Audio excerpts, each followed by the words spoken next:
Let's start back from the beginning. If you're just joining us right now, shortly after 11 o'clock in the morning, El Paso police tweeted out that there was an active shooter situation in the Cielo Vista Mall area, warning everyone to steer clear of that area. We have one person in custody. We're not going to go into details. Multiple fatalities and several people that have been transported. From the moment that I've got here, I've seen a steady stream of ambulances leaving with their lights and sirens on, taking people to hospitals in the area. Mauricio, as you said, I'm standing in front of UMC, the University Medical Center, right in front of the emergency room. I'm at the intersection of Alameda and Fulton. And although I've been here about 15-20 minutes, there haven't been any ambulances that have gone into the hospital. I can tell you it is a very active situation. And now I'm going to get behind the camera, and I want you to take a look at this. We have crews on standby right outside of the emergency room, ready to go. We want to show you this video of what it was like inside Cielo Vista Mall.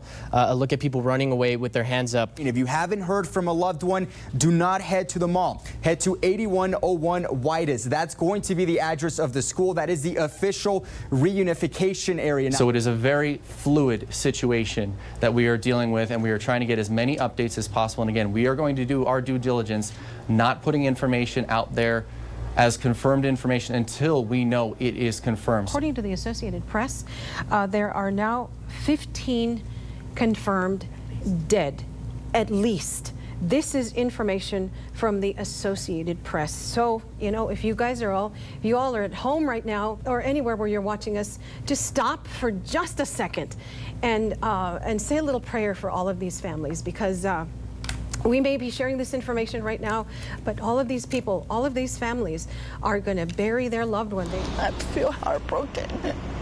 Sad. Do you have a connection to Walmart? Yes. Tell me. This is our store. This is the place where we shop. We live so close by.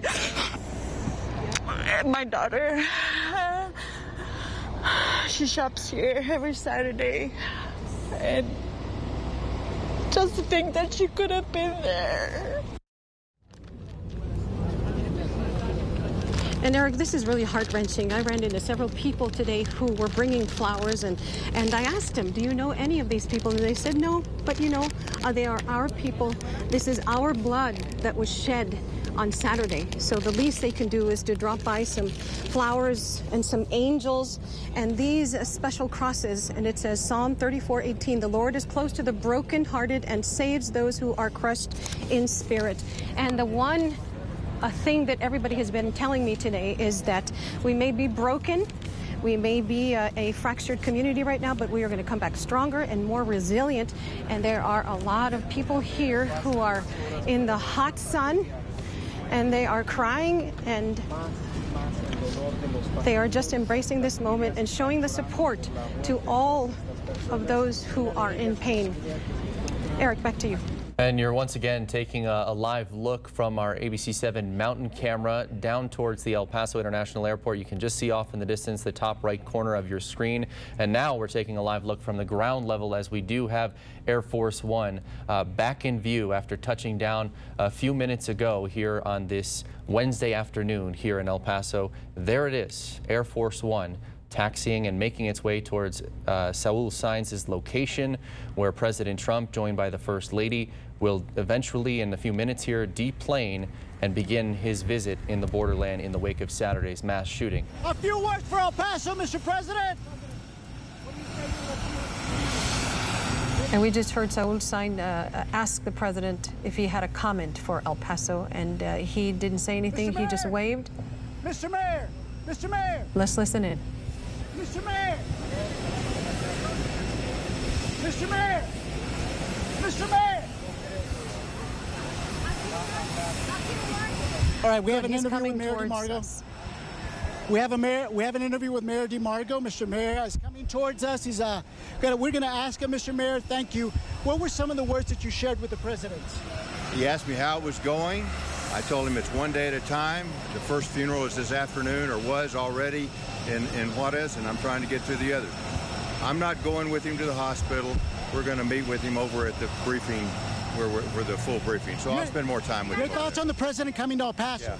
Your thoughts on the president coming to El Paso at this time? Well, he's the president. We heard from Congresswoman Veronica Escobar, also from Democratic presidential candidate and former Congressman Beto O'Rourke. The message was very clear that they did not want Trump here in El Paso. It's been civil. There hasn't been any violence. People have been here talking about their opinions for and against, lots of back and forth. But at this point, people are just waiting. Again, this is Bull and Alameda.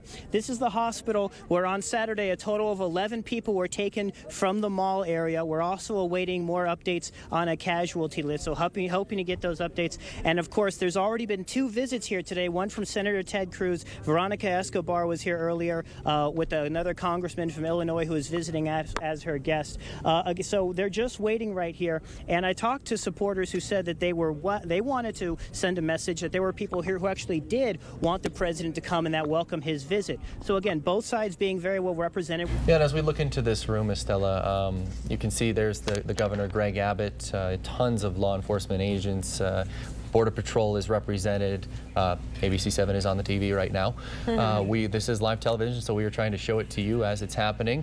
And now you can see President Trump getting a standing ovation as he walks into the room here at the El Paso 911 Center in Northeast El Paso. Live, where news comes first, from the Mesilla Valley and Las Cruces to El Paso and the borderland.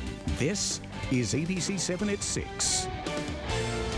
Good evening, and thank you for joining us for this special edition of ABC-7 at 6. I'm Eric Elkin. And I'm Estela Casas. Glad you're with us tonight. We are live here at Southwest University Park, where the city is hosting a massive memorial for the 22 victims tragically killed August 3rd at the Cielo Vista Walmart. And we've been bringing you complete coverage live here from Southwest University Park since ABC-7 at 4. We will carry the full memorial service as well, beginning at 7 o'clock. Now, this horrific tragedy unfolded in the heart of East El Paso, 11 days after the mass casualty shooting. The heartbreak from the horror just as intense on the east side.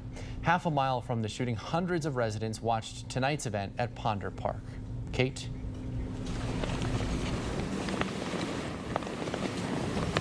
Eric Estella, 11 days after the tragic and horrific shooting that took the lives of 22 people at this Walmart, El Paso residents continue to pay their respects. But before the dust and the rain today at Ponder Park, all of East El Paso was able to mourn as one. I was in disbelief. The emotions come back. The anger and grief from El Paso's tragedy has only intensified on the east side.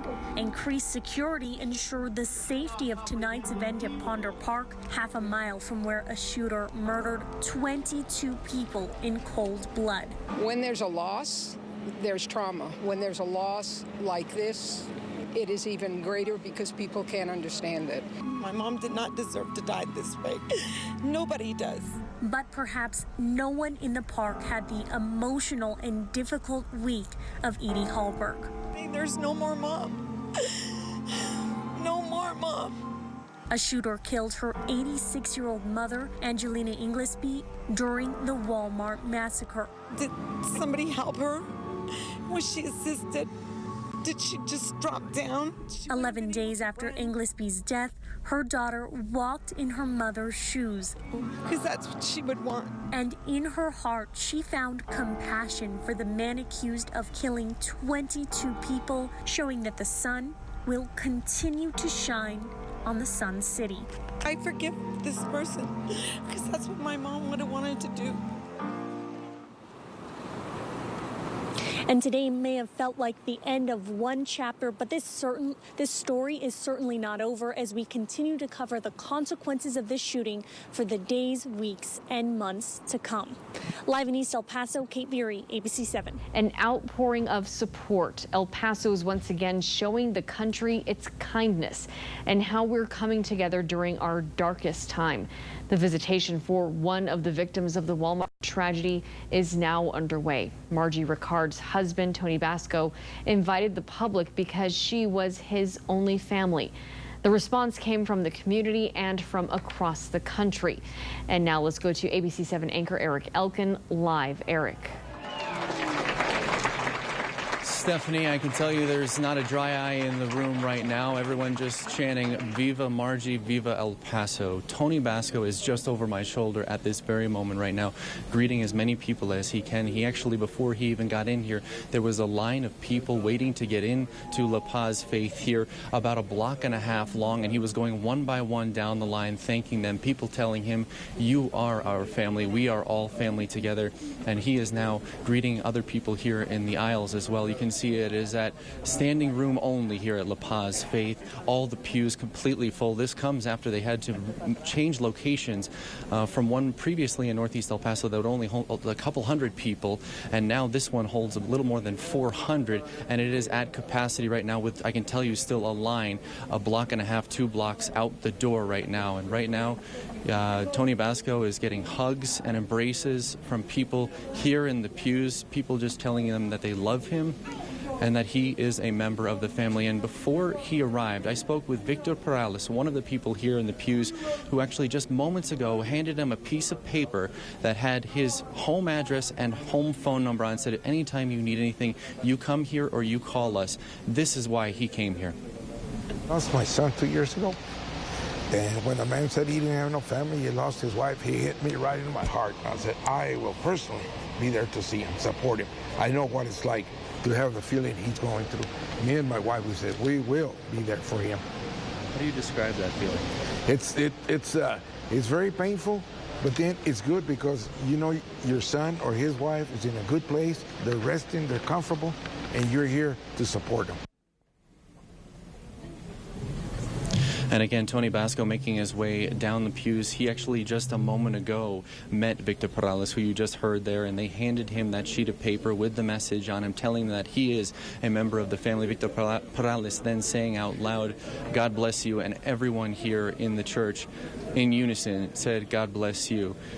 I can tell you earlier, just a few moments ago, we can show you some video of what it looked like outside La Paz Faith. Again, that line, a block and a half, 2 blocks long, and Tony Basco went one by one, hugging, embracing, trying to hold back the tears and saying thank you to everyone who has showed up. Remember, this is someone who said just a couple of weeks ago, just a week and a half ago, that he was worried no one would be here for Margie Ricard's funeral, and now this is what he is seeing. Let's see if we can listen in for just one moment as one woman just gave a passionate speech to Tony Basco. It is a little difficult to hear over all the clicks of the camera, but there you hear it. They said, "Mr. Basco, you're loved." And that is the overarching message here tonight, is that of togetherness, of the community, and of love.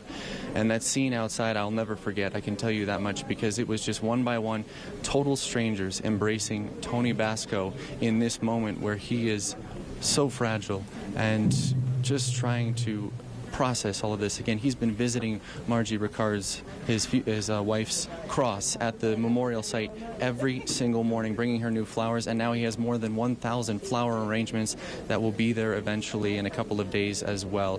These are just some absolutely powerful moments here inside La Paz Faith as Tony Basco makes his way closer to our camera location here at the end of the pews. He's literally been going pew by pew. I can also tell you a moment ago that a little girl, maybe age 8, 9 years old, handed him a bouquet of flowers. So that's just another flower arrangement here. She handed it to him, they embraced, and it just goes to show, no matter how young, no matter how old, El Paso is one big family, and we are all here for one another, especially in times like these that we should never be dealing with in the first place.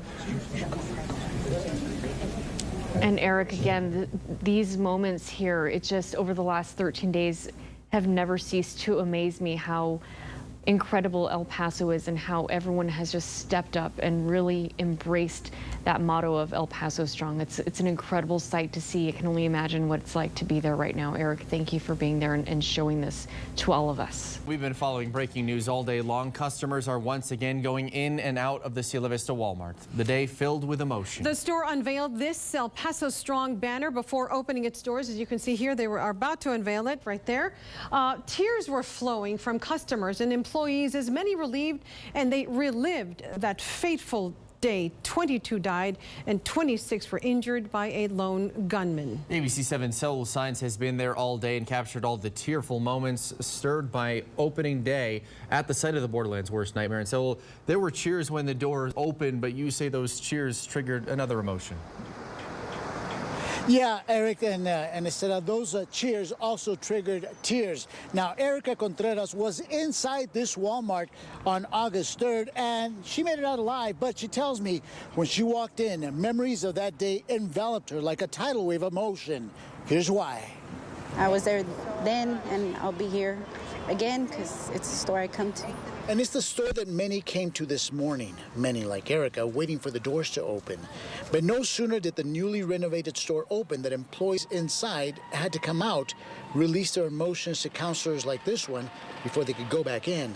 That tsunami of emotions overcame Erica when she relived the moment she was caught inside this Walmart August 3rd when a gunman opened fire. And this is Erica moments after she walks out trying to compose herself.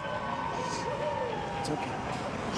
She strains to verbalize what she's feeling, overcome by emotion. yes, you heard screaming, you heard gunshots. That emotion you just heard was actually triggered by this. Walmart employees lining both sides of the entrance, greeting customers as they walked in. Erica equates those sounds to the loud noises she heard the day of the shooting when chaos erupted and bodies lay on the floor. A little unnerving. That's why I was kind of just trying to get my stuff and get out. But the screaming didn't help. But I understand that it's a celebration of a new beginning. And that's good because we give fear its strength by keeping fear where we're going and where we live. So I'm choosing to be strong. But as we saw with employees who had to leave, that strength also needed support. Support which comes with just a basic instinct. Thank you. You need a hug?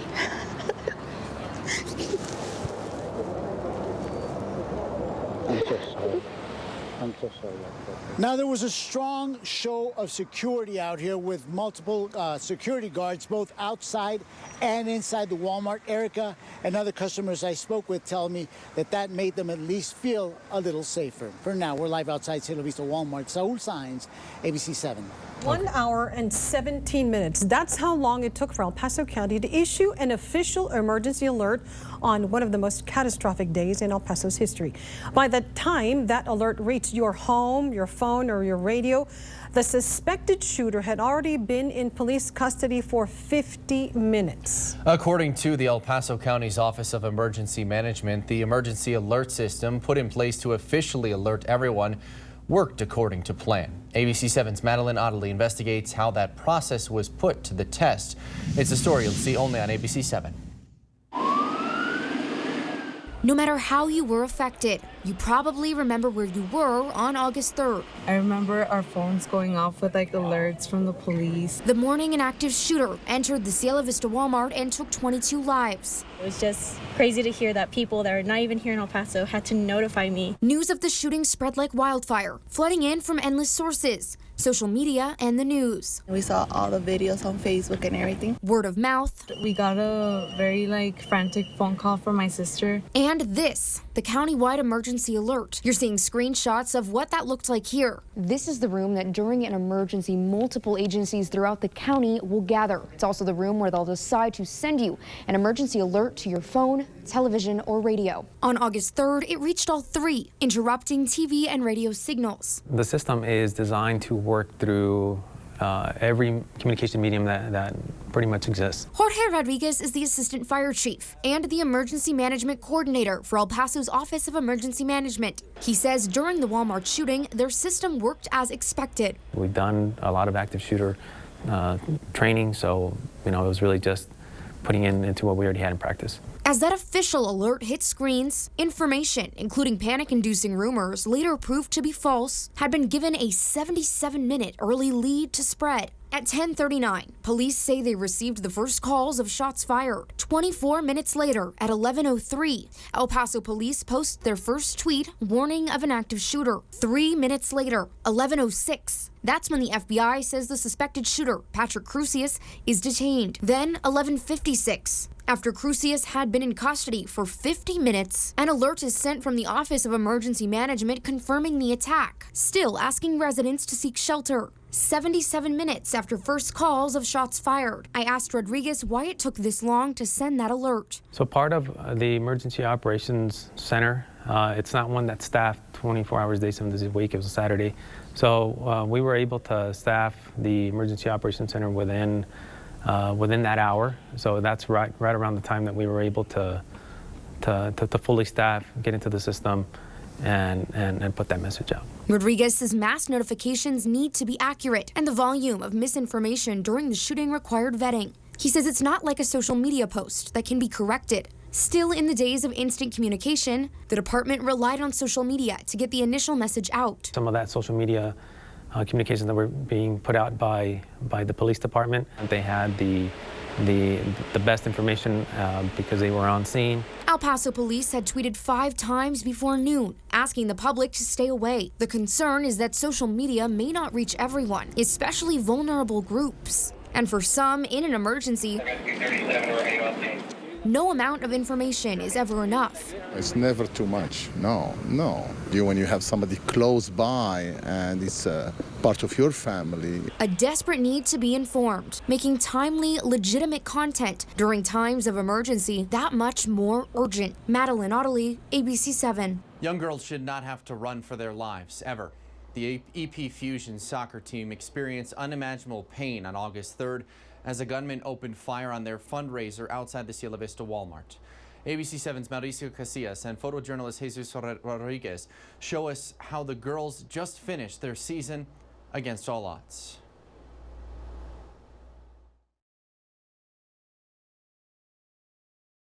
Those who perished and their families will not be forgotten. 22 columns of light, one for each person who should still be here. A sobering reminder of the suffering that struck our binational community. One of these columns is for Jorge Calvillo Garcia. He was supporting his son Luis, the coach of the EP Fusion youth team, when shots rang. I remember everything, from the moment I got shot to the moment I got to the hospital. This right here is the spot where everything changed for Luis Calvillo. He was fundraising with the EP Fusion girls soccer team. They were selling aguas frescas, and he went live on Facebook moments before the shooting took place. Say hello, girls. And I turned around and I saw him. It's, I wish I would have saw him before. That way I could have taken a different approach and maybe saved lives. And on the day the Walmart Memorial was unveiled, Calvillo and his team were focused on life. To get energy. 7, 1, 2, 3, 8, 1, 2. 10 Fusion players were there the day of the shooting, each of them escaping without injuries, but forever affected. Despite their coach being shot 5 times and spending more than 2 months in the hospital, the team made it all the way to the championship game. Let's go, loud. Good job. Their escape, the beautiful game. Get a player! Don't let it bounce, Karina. Drop back! Drop back! The team goes into halftime trailing by 1 goal.